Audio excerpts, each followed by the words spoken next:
Ang dami namin na pang bayabas, oh. May pangkain. Ayan, yung mga malibalang. Tapos yung mga hinog na hinog, pwedeng pangsigang. Ano yan? Ito, masarap to. Ayan ang mga ano, masarap. Malibalang, oh. Dahon ng bayabas. Daddy, ano to? Dahon Hindi ng ka pa bayabas. nakatikim dito, di ba? Yeah. Oh, so tumikim ka. Sarap yan. Bilis, ugasan mo. Ugasan mo. Ugasan mo dito, bilis. Kinakain yung balat? Oo, parang mansanas.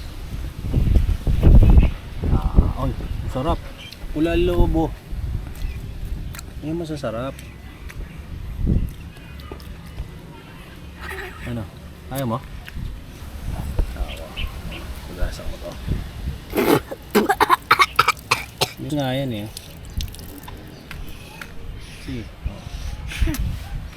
Ano?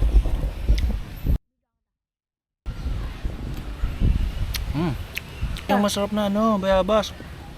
Dati sa bahay namin, sa likod bahay may ganito. Maliliit pero ganito, tamis. Matamis yun kasi nakatanim malapit dun sa ano, Poso Negro namin. Ganito rin, pero mas maliliit dito. Ramo.